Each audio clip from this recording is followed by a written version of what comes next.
شاعر مشرق علامہ اقبال ایک ایسے وقت میں پیدا ہوئے جب ہندوستان کے مسلمان شدید ذہنی دباؤ میں مبتلا تھے اور تیزی سے بدلتے حالات نے ان کی صلاحیتوں کو بری طرح نقصان پہنچایا تھا۔ اس وقت کے مسلمانوں کی حالت ایسی تھی کہ وہ سارا دن ماضی کی یاد میں کھوئے رہتے اور ہاتھ پر ہاتھ دھرے گھر میں پڑے رہتے۔ اس بے عمل زندگی کی وجہ سے مسلمانان ہند کسی بھی قسم کی مزاحمت کے قابل نہ تھے۔ خوابوں اور خیالوں کی دنیا میں رہنے کا نقصان یہ ہوا کہ دنیا فضاؤں میں پہنچ گئی اور ہندوستانی مسلمان زمین کی خاک چھانتے رہ گئے۔ تعلیم اور ٹیکنالوجی کے میدان میں پیچھے رہ جانے والے یہ مسلمان دھیرے دھیرے پستی کا شکار ہونے لگے اور حال یہ ہوا کہ یہ قوم اپنی اصل شناخت بھول گئی۔ مسلمانوں کو ان کی اصل شناخت یاد دلانے کے لیے علامہ اقبال نے اپنی شاعری اور نثر کا سہارا لیا اور ایک ماہر ڈاکٹر کی طرح دنیا بھر کے مسلمانوں میں پائی جانے والی بیماریوں کی نشاندہی کی، پھر ان بیماریوں سے جان چھڑانے کا مؤثر اور مکمل علاج بھی بتایا۔ یہ طریقہ علاج توحید، رسالت اور وحدت پر مبنی ہے۔ تقلید کی روش سے تو بہتر ہے خودکشی، رستہ بھی ڈھونڈ خضر کا سودا بھی چھوڑ دے۔ علامہ اقبال کا تجویز کردہ یہ علاج قرآن و سنت کے عین مطابق اور علامہ کی دن رات محنت کا نتیجہ ہے۔ اس سلسلے میں علامہ کا سفر یورپ نہایت اہمیت کا حامل ہے۔ اس سفر میں علامہ اقبال نے یورپی قوم کا نہایت قریب سے مشاہدہ کر کے یہ نتیجہ نکالا کہ یہ قوم ایمان کی دولت سے محروم ہے، مگر اس قوم میں وہ تمام اوصاف موجود ہیں کہ جو ایک اچھے مسلمان میں ہونا ضروری ہے۔ اس حقیقت کو جان لینے کے بعد علامہ نے دنیا بھر کے تباہ حال انسانوں بالخصوص مسلمانان ہند کو بیدار کرنے کا کام شروع کیا اور ایسی حکمت و دانائی کا پرچار کیا جس سے اسلامی طرز زندگی کی ترجمانی ہوتی ہے۔ اقبال کے مطابق دنیا کا ہر انسان کسی خاص صلاحیت کا مالک ہے۔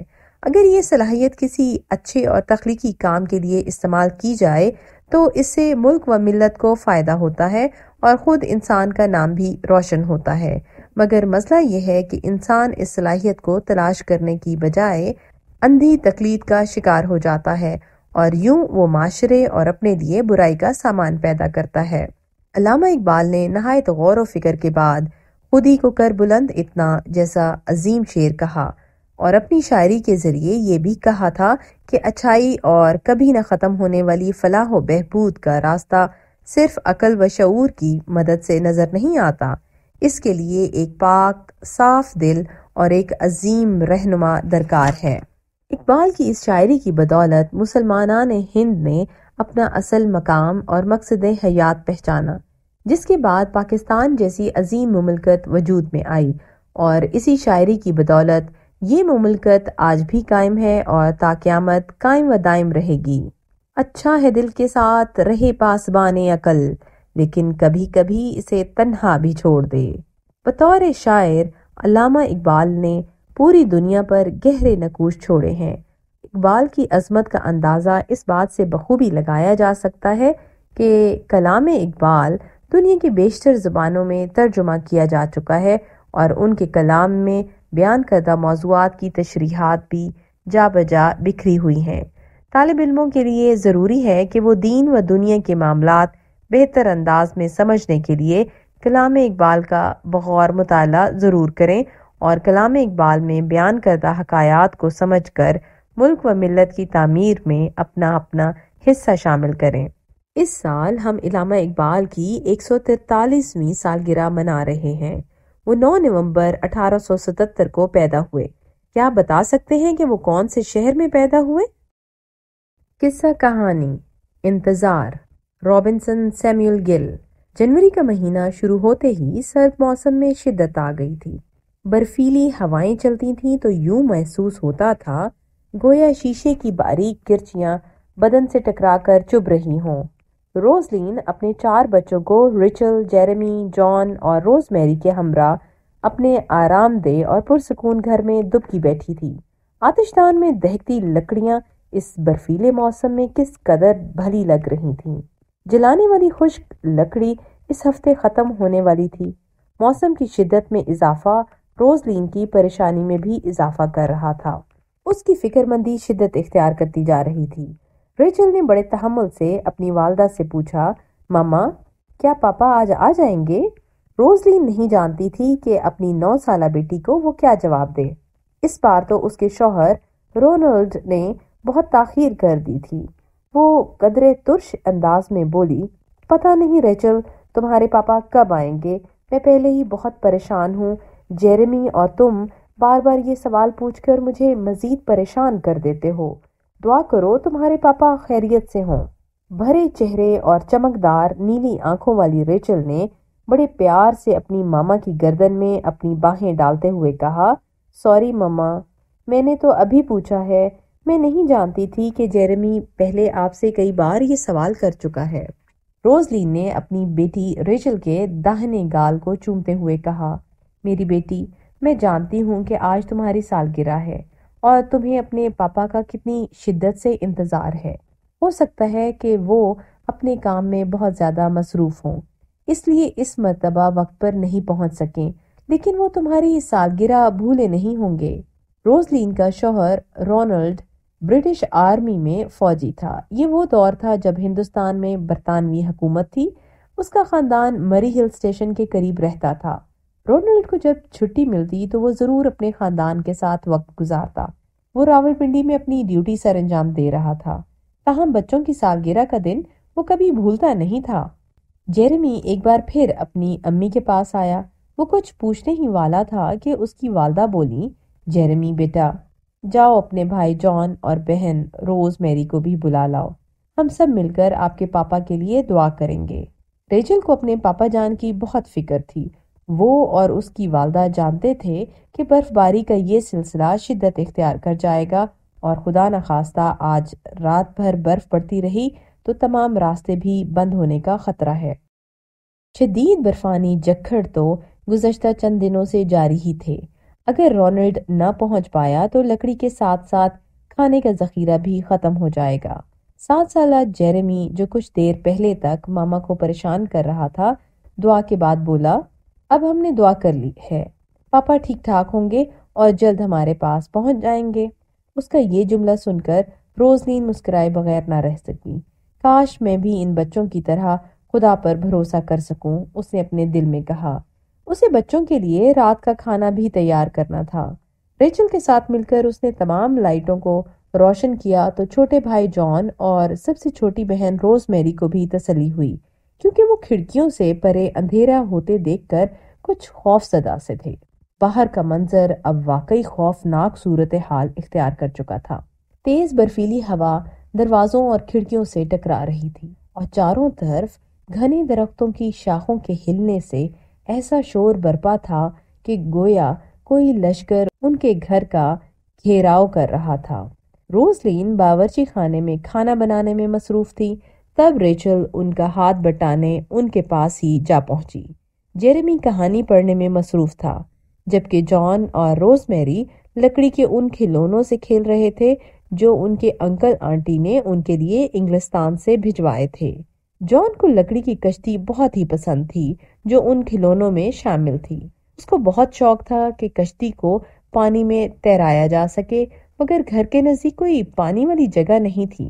اس موسم میں مری کے ہل اسٹیشن پر بارش کی بجائے برف باری ہوتی رہی تھی، چنانچہ 1-2 بار چھوٹے سے ٹب میں ہی کشتی چلا کر جان کو بڑی خوشی ہوئی تھی۔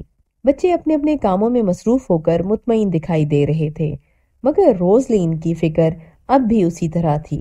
ریچل نے موسم کی شدت کا اندازہ لگاتے ہوئے کہا، ماما اب تو رات ہونے والی ہے، کیا پاپا اب آئیں گے؟ ریچل کی ماما کے چہرے پر تشویش عیاں تھی۔ ہاں مجھے بھی ایسا ہی لگتا ہے، مگر تمہارے پاپا نے پہلے کبھی ایسا نہیں کیا۔ وہ مقررہ دن اور مقررہ وقت پر ہمیشہ پہنچ جاتے ہیں، اور تم چاروں کی سالگرہ کا دن ہو تو وہ جلد ہی چھٹی لے کر آ جاتے ہیں۔ مجھے ان کی بھی فکر ہے۔ موسم کو دیکھ کر لگتا ہے کہ اب برف باری شروع ہوئی تو چند دن جاری رہے گی اور ہمارا یہاں سے نکلنا اور کسی کا یہاں تک پہنچنا مشکل ہو جائے گا، جبکہ ہمارے پاس ضرورت کی اشیاء بھی تھوڑی سی ہیں۔ دعا کرو کہ تمہارے پاپا زیادہ برف باری سے پہلے لوٹ آئیں۔ کیا ہم پاپا کے ساتھ پہاڑوں سے نیچے چلے جائیں گے؟ ہاں ریچل، اس بار ان کے ساتھ راولپنڈی روانہ ہو جائیں گے تاکہ برف باری کا موسم وہاں گزار سکیں۔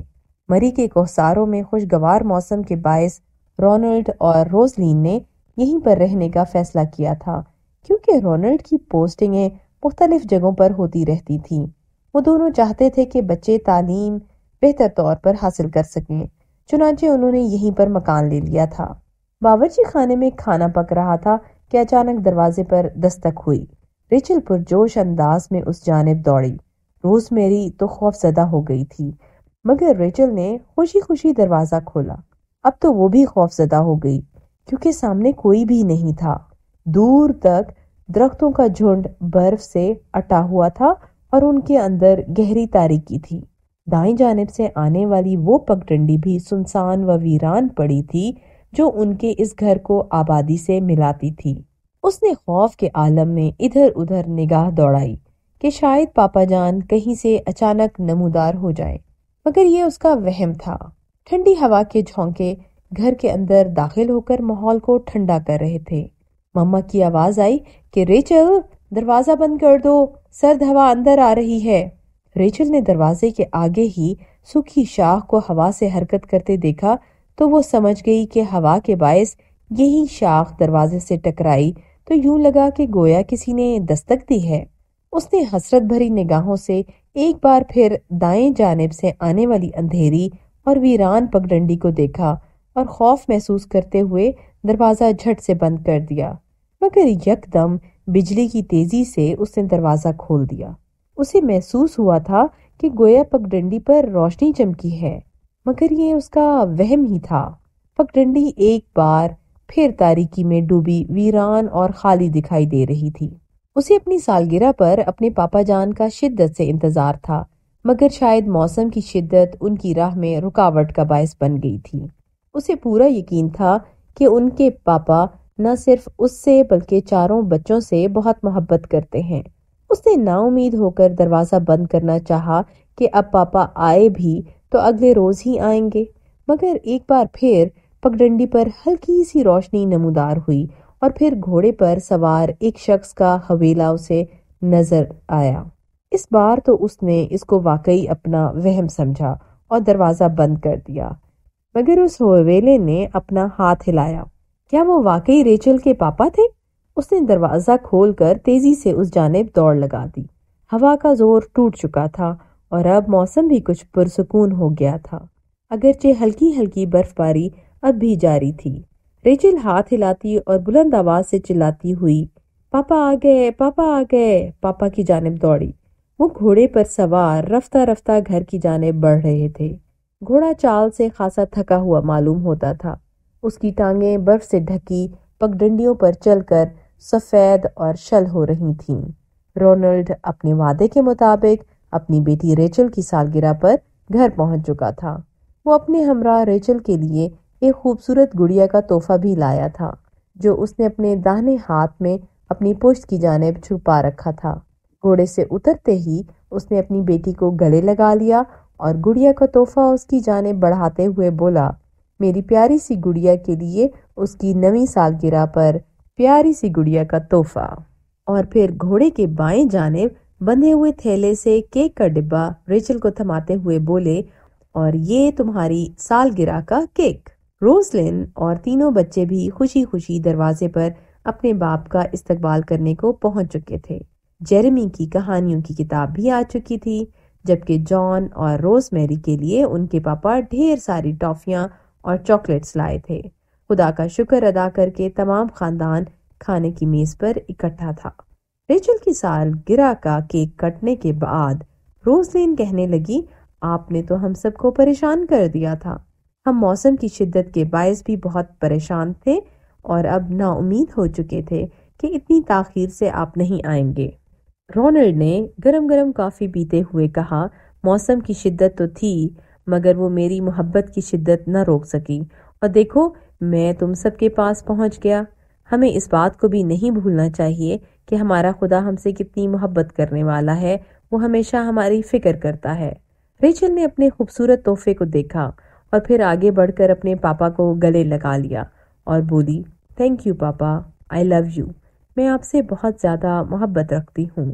یہ سنتے ہی جیرمی، جان اور روز میری بھی ایک زبان ہو کر بولے اور ہم بھی، اور پھر سب بچے اپنے شفیق باپ سے لپٹ گئے۔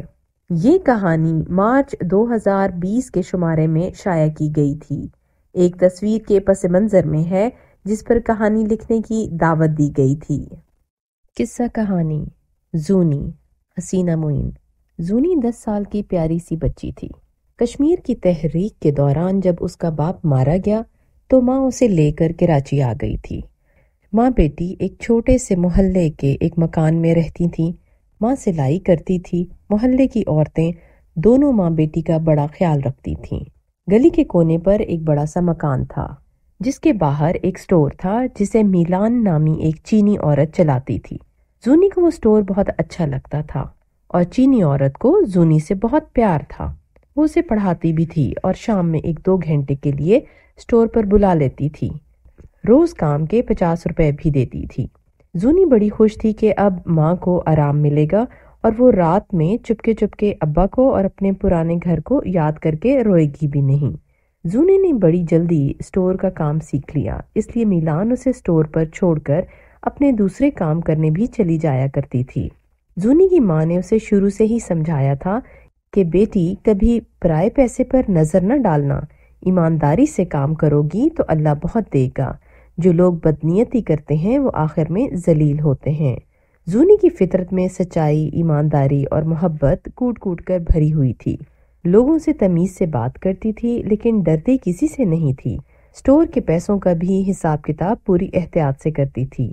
بڑے لوگ اس کی تعریف بھی کرتے تھے اور ہنستے بھی تھے کہ اتنی چھوٹی سی بچی اس طرح کام کرتی ہے جیسے 10 سال کی نہ ہو، 30 سال کی ہو۔ ایک روز زونی دکان میں اکیلی تھی۔ 2 آدمی سودا لینے آئے، انہوں نے بہت سارا سامان خریدا۔ زونی نے پورا حساب کتاب کر کے روپے صندوقچی میں بند کر کے تالا لگا دیا۔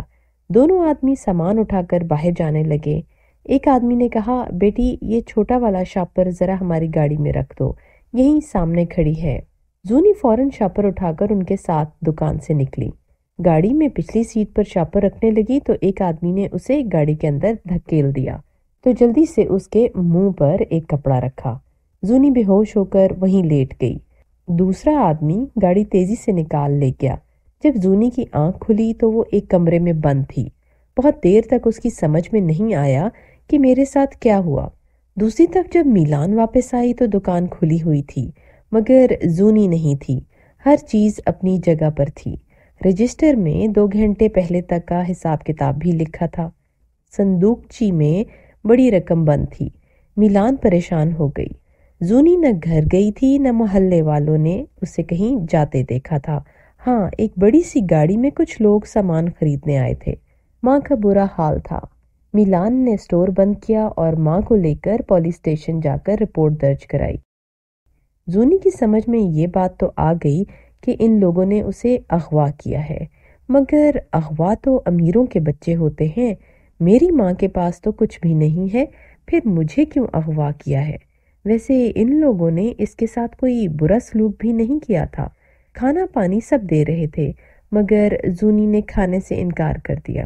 جب اس نے پوچھا کہ تم لوگ مجھے یہاں کیوں لائے ہو تو وہ خاموش رہے۔ زونی نے ڈپٹ کر کہا، بات سنو، میں کسی سے نہیں ڈرتی ہوں۔ اگر تم لوگ میرے قریب آئے تو میں تمہارا بھرتا بنا دوں گی۔ تم مجھے جانتے نہیں، اور دوسری بات یہ ہے کہ اگر پیسے کے لیے لائے ہو تو میری ماں کے پاس کوئی پیسے وغیرہ نہیں ہے۔ وہ لوگ ہنسنے لگے۔ فکر نہ کرو، ہمیں پیسے مل جائیں گے۔ زونی کا غصہ بڑھ رہا تھا۔ اس نے کھانے کو منع کر دیا، پانی پھینک دیا۔ اس نے کہا، میں یہ سب نہیں کھاؤں گی، مجھے پیزا کھانا ہے، اس کے ساتھ بوتل بھی پیوں گی، وہ لے کر آؤ۔ ان لوگوں نے آپس میں مشورہ کیا۔ پھر ذرا دیر بعد پیزا بھی آ گیا، کولڈ ڈرنک بھی آ گئی۔ رات کو زونی نے برگر کھانے کی فرمائش کی، مجبوراً وہ بھی منگوا کر دیا گیا۔ صبح زونی نے شور مچا دیا، میں چائے نہیں پیتی، مجھے دودھ لا کر دو اور میں 2 انڈے کھاؤں گی 2 ٹوسٹ کے ساتھ۔ اب آدمی بگڑ گیا۔ ارے یہ تو ہمیں بیوقوف سمجھ رہی ہے۔ وہ زونی کے قریب آیا تو زونی نے چلا کر کہا، مجھے ہاتھ مت لگانا ورنہ تمہاری ہڈیوں کی خیر نہیں ہوگی۔ مجھے جوڈو بھی آتا ہے، کراٹے بھی، میلان نے مجھے سب سکھا دیا ہے۔ میں تمہارا حلیہ بگاڑ دوں گی 1 منٹ میں۔ آدمی پیچھے ہٹ گیا۔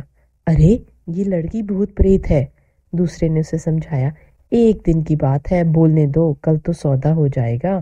ناشتہ کرتے ہوئے زونی نے کہا، او لٹیرو، میرے لیے کپڑے لے کر آؤ، یہ میلے ہو گئے ہیں، چپلیں بھی لانا، اور تمہارے اس گندے بستر پر میں نہیں سوؤں گی، نئی چادر تکیہ لے کر آؤ۔ اس آدمی کو غصہ آ گیا۔ اوہو، بڑی شہزادی بنتی ہے، اسی پر سونا ہوگا۔ اس نے زونی کو بالوں سے پکڑا۔ اچانک زونی نے اچھل کر جو ہاتھ پیر چلائے تو وہ آدمی گر پڑا، ناک سے خون بہنے لگا۔ دوسرے نے آگے بڑھ کر زونی کو مارنا چاہا تو اس کے پیٹ پر ایسی لات پڑی کہ وہ چیخیں مارتا ہوا باہر بھاگا۔ اس رات ان لوگوں نے زونی کو کھانا نہیں دیا۔ زونی نے ذرا پرواہ نہیں کی۔ صبح ناشتے کے ٹوسٹ اور انڈے اس نے اپنے تکیے کے نیچے چھپا لیے تھے۔ رات کو جب اسے بھوک لگی تو آرام سے بیٹھ کر ابلے ہوئے انڈے اور ٹوسٹ کھائے۔ ایک بوتل بھی چھپائی تھی، وہ بھی پی کر آرام سے سو گئی۔ صبح ہی صبح 2 نئے لوگ آ گئے۔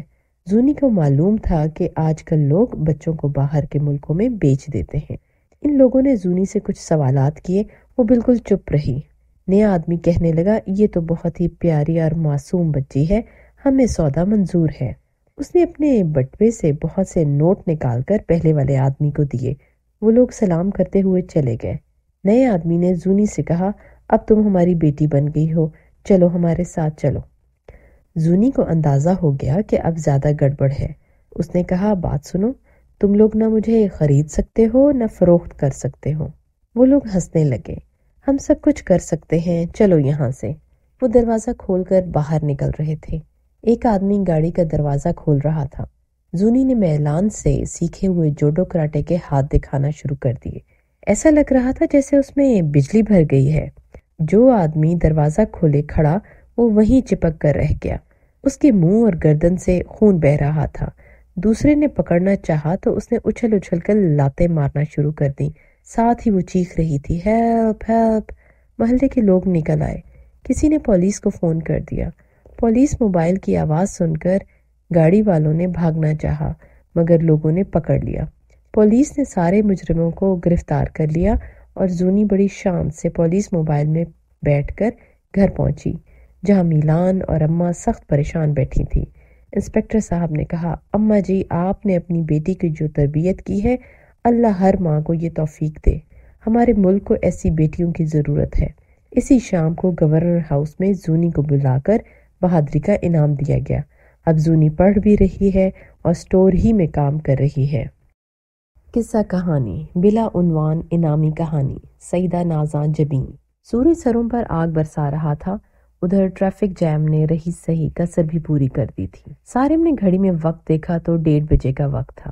لنچ بریک ختم ہونے میں صرف آدھا گھنٹہ باقی تھا۔ اسے آفس پہنچنے کی جلدی تھی۔ خیر، خدا خدا کر کے ٹریفک کھلا اور اس نے بائک تیز رفتاری سے دوڑا دی۔ اف ہو، اب یہ سگنل بند ہو گیا۔ سارم کو اب الجھن ہونے لگی تھی۔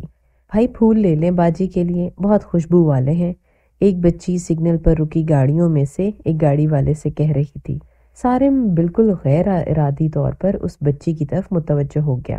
کار میں بیٹھے ہوئے آدمی اور عورت نے شاید بچی کی بات یا تو سنی نہیں تھی یا نظر انداز کر دی تھی۔ باجی لے لیں تھوڑے سے پھول، میں صبح سے بھوکی ہوں۔ شاید وہ بچی کافی دیر سے کھڑی تھی، اس لیے اب التجا کرنے لگی۔ بچی صبح سے بھوکی تھی، یہ سن کر سارم کے دل پر جیسے گھونسا لگا۔ ابھی کل ہی اس نے اپنی بیٹی کی سالگرہ دھوم دھام سے منائی تھی۔ یہ بچی اسے اپنی بیٹی کی ہم عمر لگ رہی تھی۔ اس نے بائک آگے بڑھا کر کار کے پاس روک دی۔ تب تک کار میں بیٹھے آدمی نے ایک پھول خرید لیا تھا۔ اتنے میں سگنل گرین ہو گیا اور وہ گاڑی اپنی منزل کی طرف چلی گئی۔ سارم نے سوچا وہ بھی اس بچی سے پھول خرید لے۔ اب اسے آفس جانے کی جلدی نہیں رہی تھی کیونکہ اس کا دل بجھ سا گیا تھا۔ ایک پھول کتنے کا ہے بیٹا؟ سارم نے بچی سے پوچھا۔ بچی کے چہرے پہ جیسے رونق آ گئی۔ صرف 20 روپے کا ہے، بچی نے چہکتے ہوئے بتایا۔ اچھا تم ایسا کرو، یہ سارے پھول مجھے دے دو، سارم نے اسے کہا۔ سارے؟ سچ میں؟ اس بچی کی آنکھیں حیرت سے پھٹ گئیں۔ ہاں سارے، سارم نے جواب دیا۔ اس بچی نے خوشی سے اور کچھ حیرانی سے سارے پھول سارم کو بیچ دیے اور مسکراتی ہوئی واپس جانے لگی۔ رکو بیٹا، کیا نام ہے تمہارا؟ سارم نے اسے آواز دے کر روکا۔ شمع، میرا نام شمع ہے، بچی نے اپنا نام بتایا۔ کیا عمر ہے تمہاری؟ سارم سے رہا نہ گیا اور وہ اس سے پوچھ بیٹھا۔ میں 12 سال کی ہوں انکل، شمع نے جواب دیا۔ اوہ، یہ تو واقعی میری بیٹی سارا کی ہم عمر ہے، سارم نے دل ہی دل میں اپنے آپ سے کہا۔ اسکول جاتی ہو تم؟ سارم نے ایک اور سوال کیا۔ جی نہیں انکل، شمع نے افسردگی سے کہا۔ پھر اس سے پہلے کہ سارم اس سے مزید کچھ پوچھتا، شمع تیزی سے آگے چلی گئی۔ ایک اس کی ہم عمر بچی اس کی منتظر تھی۔ سارم انہیں نظروں سے دور جاتا ہوا دیکھتا رہا اور سوچ میں گم ہو گیا۔ اب اس کا آفس جانے کو دل نہیں چاہ رہا تھا۔ اسے اپنے دل پر بوجھ سا محسوس ہو رہا تھا۔ سامنے ہی چائے کا ہوٹل تھا۔ شدید گرمی کے باوجود اسے چائے کی طلب ہوئی تو اس نے ہوٹل کا رخ کیا اور چائے کا آرڈر دے دیا۔ چھوٹے، یہ چائے دے کر آ صاحب کو۔ تھوڑی دیر بعد ایک آدمی نے ایک چھوٹے سے بچے سے کہا، یہ لے صاحب۔ چھوٹا چائے لے آیا۔ سارم پھر کچھ سوچنے لگا۔ وہ بچہ سگنل پر موجود بچی سے بھی کم عمر لگ رہا تھا۔ وہ کپ رکھ کر جانے لگا تو سارم نے اسے روک لیا اور اپنے برابر والی کرسی پر بیٹھنے کا اشارہ کیا، مگر وہ بچہ بیٹھنے کی بجائے ہچکچاتے ہوئے بولا، جی صاحب۔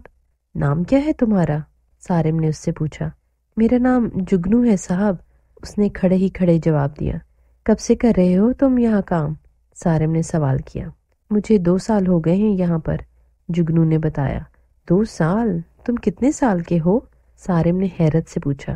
میں 10 سال کا ہوں، جگنو نے اپنی عمر بتائی۔ سارم کو افسوس ہونے لگا۔ شاید سگنل پر جو بچی ملی تھی اس سے ادھوری بات چیت کے اثرات اتنے زیادہ تھے کہ یہ چھوٹا اسے کسی مقناطیس کی طرح اپنی طرف کھینچ رہا تھا۔ ابھی تو ان بچوں کے کھیلنے کودنے کے دن تھے، یہ کہاں بھٹک رہے تھے معصوم۔ صاحب جی، میں جاؤں؟ مجھے اور لوگوں کو بھی چائے دینی ہے، جگنو نے بے چینی سے کہا۔ سارم نے پھر اس سے یہ نہیں پوچھا کہ وہ اسکول جاتا ہے یا نہیں، بلکہ اس نے پوچھا، اسکول جانا چاہتے ہو؟ مگر جگنو کے جواب نے اسے غمزدہ کر دیا۔ صاحب جی، پڑھنے کا تو مجھے شوق ہے، مگر میرے چھوٹے بہن بھائی ہیں، اگر میں نہیں کماؤں گا تو وہ بھوکے مر جائیں گے، کیونکہ ہمارے پاس اتنے پیسے نہیں ہیں۔ جگنو کے معصومیت بھرے لہجے سے اداسی جھانک رہی تھی۔ اف میرے اللہ، یہ ننھے منھے معصوم بچے جنہیں تعلیم حاصل کرنی چاہیے اور ہر فکر سے آزاد ہونا چاہیے، کیسے بڑوں کی طرح ذمہ داریاں اٹھا رہے ہیں۔ سارم دل ہی دل میں جل کڑ رہا تھا۔ تو مجھے یہ بتاؤ، اگر تمہیں موقع ملے تو کیا تم اسکول جاؤ گے؟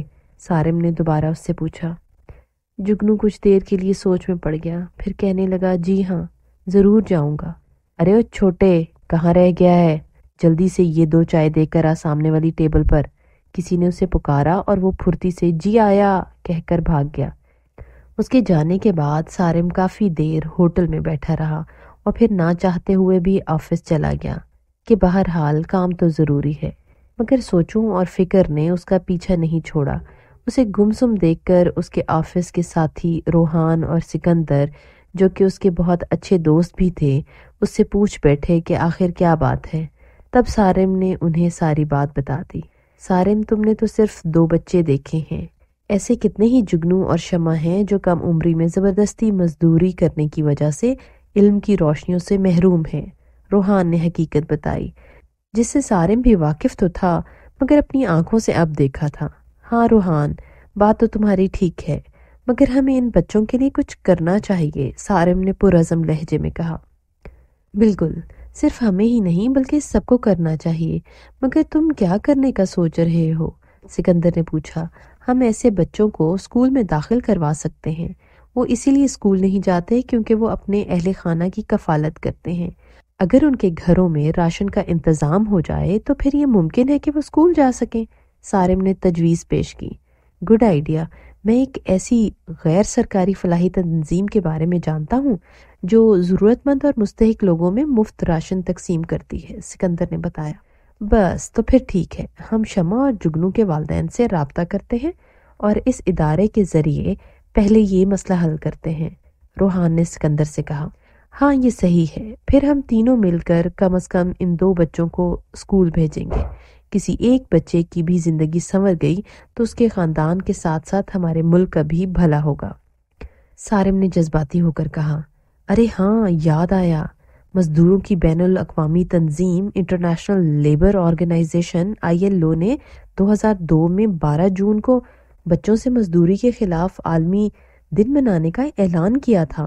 روحان کو اچانک یاد آ گیا، اچھا واقعی مجھے یہ نہیں معلوم تھا۔ سارم کو یہ سن کر خوشی ہوئی۔ ہاں، اور اس دن کو منانے کا مقصد لوگوں میں آگاہی اور شعور پیدا کرنا ہے تاکہ بچوں کو زبردستی مزدوری کرنے سے بچایا جا سکے۔ روحان نے مزید بتایا، یہ تو بہترین بات ہے، بہت سے جگنو ضائع ہونے سے اور شمع بجھنے سے بچ جائیں گے اب، سکندر نے امید سے کہا۔ انشاءاللہ، اور تم جانتے ہو کہ ہر سال اس دن کا کوئی موضوع ہوتا ہے، اور اس سال کا موضوع ہے Pick up the pace, together we can end child labor۔ روحان نے معلومات فراہم کی۔ واہ، تمہیں تو سب پتہ ہے، سارم نے متاثر ہوتے ہوئے روحان سے کہا۔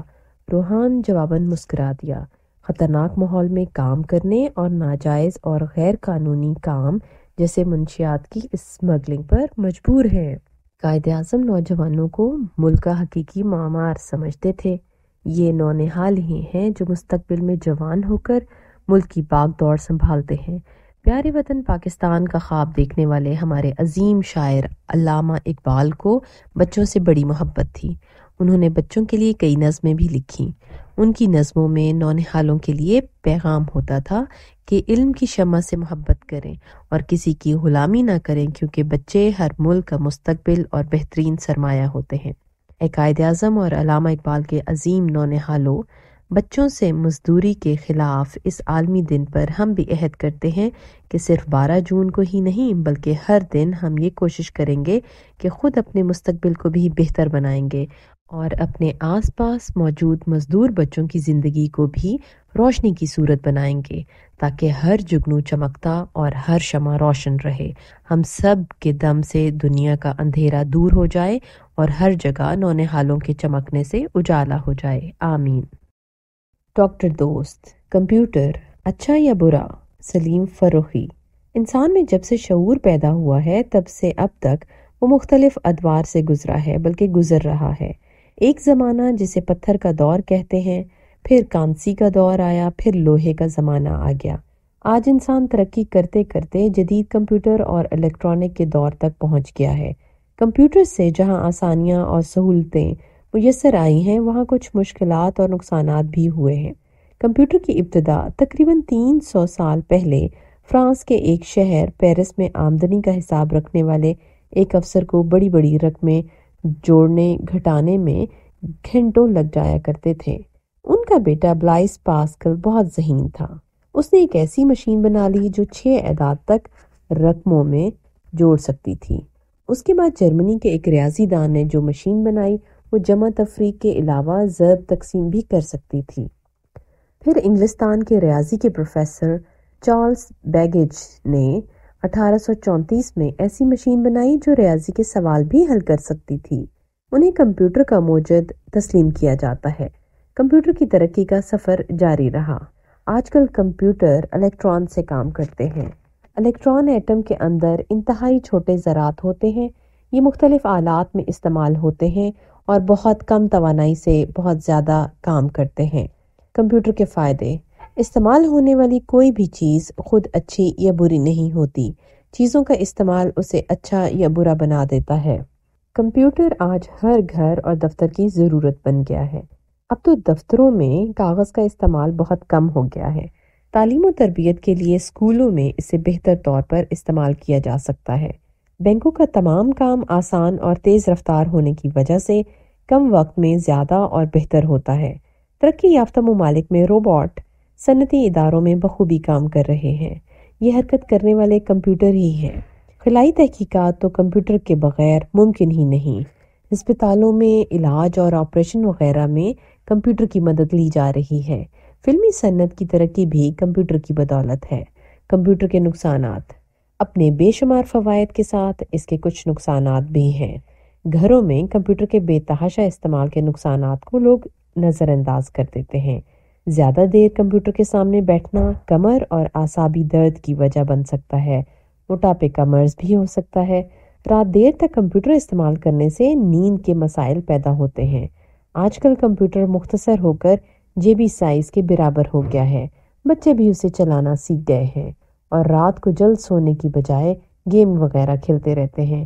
اس سلسلے میں کی گئی تحقیق میں بتایا گیا ہے کہ جو بچے رات کو پوری نیند نہیں لیتے ان میں توجہ مرکوز رکھنے کی صلاحیت کم ہو جاتی ہے، ان کی یادداشت بھی متاثر ہوتی ہے، ان کا مزاج بھی چڑچڑا ہو جاتا ہے اور ان کی تعلیمی کارکردگی پر بھی اثر پڑتا ہے۔ اس تحقیق میں 3 سے 7 سال کے بچوں کا جائزہ لیا گیا تھا۔ کمپیوٹر سے مضر صحت شعاعیں خارج ہوتی ہیں جس سے بینائی کو نقصان پہنچتا ہے۔ احتیاط: سب سے اچھا راستہ اعتدال کا ہے۔ کمپیوٹر کا استعمال بیجا ضرورت نہ کیا جائے۔ دفتروں میں ظاہر ہے سارا کام کمپیوٹر سے ہوتا ہے، اس لیے کام کے دوران کرسی پر اس طرح بیٹھنا چاہیے کہ کمر سیدھی رہے، اسکرین سے آنکھوں کا فاصلہ مناسب ہو، اسکرین کو مسلسل گھورتے نہ رہیں اور نہ مسلسل بیٹھے رہیں۔ کھانے کے فوراً بعد کمپیوٹر کے سامنے نہ بیٹھیں، چند منٹ آنکھیں بند کر کے جسم کو ڈھیلا چھوڑ دیں۔ ہمارے بزرگ کھانے کے بعد کیلولا کیا کرتے تھے جس سے ان کی ضائع شدہ توانائی بحال ہو جاتی تھی۔ اس طریقہ کار سے تھکن بھی نہیں ہوتی تھی اور ذہن پر بوجھ بھی نہیں پڑتا تھا۔ جب سے کمپیوٹر عام ہوا ہے انسان آرام طلب بھی ہو گیا ہے۔ اس نے اپنے ذہن سے کام لینا کم کر کے خود کو مشین کے حوالے کر دیا ہے۔ ایسے واقعات بھی ہوئے ہیں کہ اگر کمپیوٹر نے ایک شخص کو مردہ قرار دے دیا ہے تو اسے مردہ ہی سمجھا گیا جبکہ وہ شخص زندہ سامنے کھڑا تھا۔ خود کو زندہ ثابت کرنا اس کے لیے مشکل ہو گیا۔ یعنی انسان کو مشین پر زیادہ اعتبار ہے۔ ممکن ہے مستقبل میں کمپیوٹر انسان پر حاوی ہو جائے کیونکہ اب مشین میں ذہانت بھی ڈال دی گئی ہے۔ یہ اللہ کے فطری معاملات میں دخل اندازی ہے، اس کا خمیازہ انسان کو بھگتنا پڑے گا۔ دوست شوارما، فہمینہ ارشد۔ بچوں مجھے یقین ہے کہ آپ لوگوں میں سے بہت سے لوگوں نے کم از کم ایک بار تو شوارما کھایا ہی ہوگا۔ اس بات میں کوئی شک نہیں کہ یہ بہت سے لوگوں کی پسندیدہ ڈش ہے۔ شوارما مشرق وسطی یعنی عرب ممالک کا روایتی کھانا ہے اور ان ممالک کے لوگ اسے بہت شوق سے کھاتے ہیں۔ یہ ڈش پاکستان میں بھی بہت مقبول ہے جسے سبھی بہت مزے لے کر کھاتے ہیں۔ شوارما کے ان اجزاء سے ہمیں کیا غذائیت ملتی ہے، آئیے جانیے۔ پیاز میں وٹامن بی وافر مقدار میں پایا جاتا ہے جس میں فولیٹ B9 اور پیریڈوکسن B6 شامل ہیں۔ ہمس دراصل سفید چنوں سے بنی ایک چٹنی ہوتی ہے۔ یہ غذائی فائبر کا ایک اچھا ذریعہ ہے جس سے کھانا جلد ہضم ہو جاتا ہے۔